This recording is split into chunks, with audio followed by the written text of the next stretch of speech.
What about, last thing, about the message coming out of here from both Vance and from Trump on Thursday?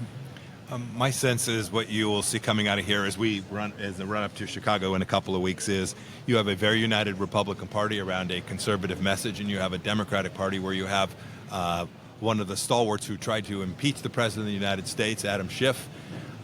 You have him saying, "Oh my gosh, we're going to get crushed." Those are two very different messages. As we come out of our convention and the Democrats move into theirs, the Democrats are going to really struggle to get their arms around how do you come out of that and you surge into these, what are the final 8 weeks of the campaign with a coherent theme. Yeah. I'm told that President Biden is going to try to do this push, this media push, and a bunch of rallies next week after this convention. By the way, we're in line. We're in talks with the White House, but it hasn't happened yet. But we'll see.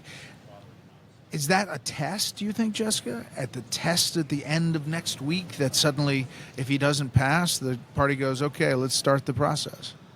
No, because that's just a running the clock strategy, which is what he's been doing. And no one would ever wish what happened on Saturday to happen, but it undoubtedly helped President Biden, right? Every time it helped Biden stay in power. Oh, stay in power, right, got it. Because it runs the clock more. You're not going to push the guy out on Sunday. You're not going to, then he has Lester Holt, right? And he announces something. It's like the crumbs, whatever, the breadcrumbs that you're leaving. And then eventually we're in Chicago and it's like, hey, I'm your guy.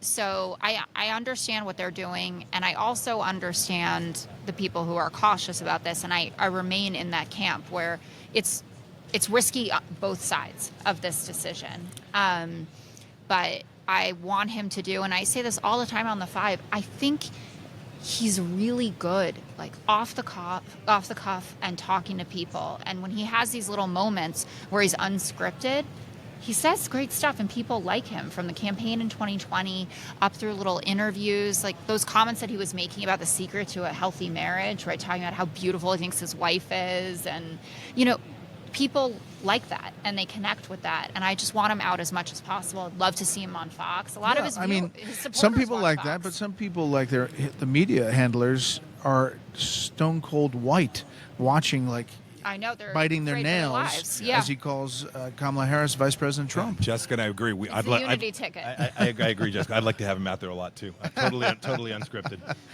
Last word, Josh. Yeah, this is. Well, the line I hear from the White House is he has good days and bad days. Right. I mean, he had a good rally in Detroit, and then I thought that interview on Monday with Lester Holt was not good, to put it mildly.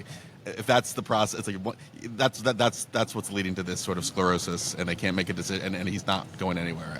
It seems, and that he ultimately has a very tight inner circle, and if they're telling him that he can win and he doesn't need to do anything to step aside, then I don't think he's going to step aside. But if you're on the back end of Nancy Pelosi working the phones, you got a bad couple of days ahead.